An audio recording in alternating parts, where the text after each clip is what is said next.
And we are following some developments outside a Walmart in Roseville where police have just arrested a handful of protesters. To me, civil disobedience is one of the most strongest forms of protest. When we're willing to risk arrest, it sets a precedent to the world that we're truly standing up for what we believe in.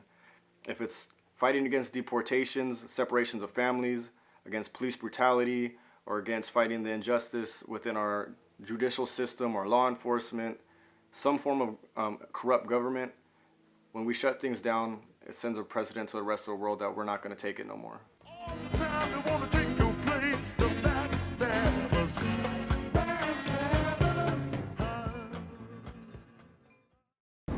So this is what a typical day for me looks like. Starting out at 6 p.m., just riding around in a taxi. I've been a taxi cab driver for about a year and a half. Some crazy stories here and there. Crazy people, crazy stories, life of a taxi driver. Well, I'm really inspired by people power. I love working with groups of dedicated, smart, educated, and definitely well-seasoned activists. We do anywhere from civil rights to anti-police brutality to food justice to farm workers. I don't feel that the world needs a Superman, and that's kind of meaning that I don't believe in leadership. I believe everybody is their own leader, and that anybody can take a stance when they see something wrong.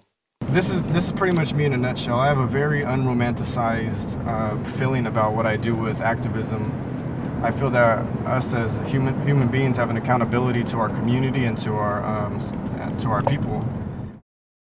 So at the time, I was working as a student organizer at Woodland Community College Metro chapter, and we were building relations with UC Davis on a project to bring attention to DQ University.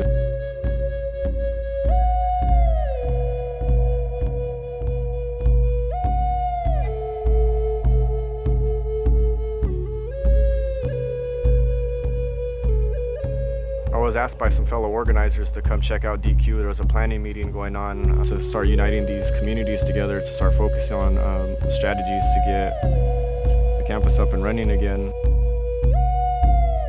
It looked like it was such a simple project. You just get a bunch of people together and raise funds and fix the university. How hard can that be?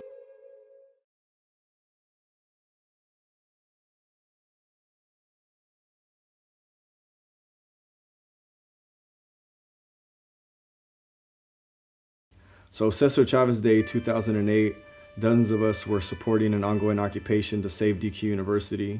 What we didn't expect was for the raid to take place with battering rams, guns drawn, and 18 of us were arrested. There had just been three arrests of students previously to this meeting. There's like 70 people just sitting here by the fire in prayer, in meetings. How can we get together and bridge these gaps? At the time, I was just there like coordinating with the Mechistas to do security. So we waited there the whole night around 6 a.m. My shift was over, and then so I went to go in and sleep.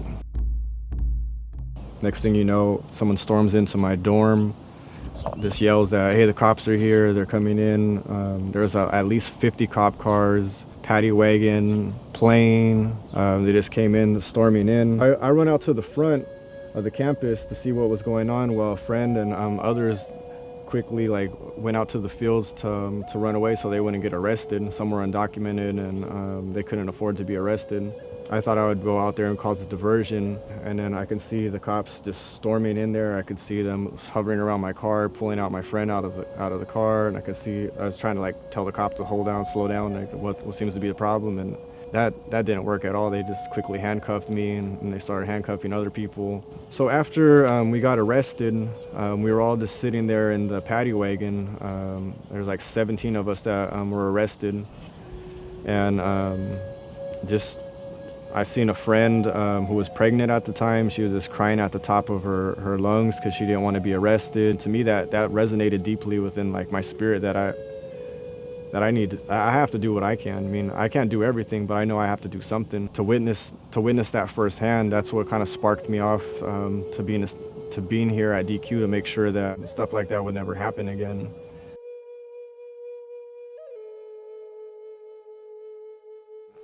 I've been inspired by a lot of lifelong activists, so I can see myself doing this till I'm elderly, and doing this even as an elder. Everyone always says live each day as if it was your last.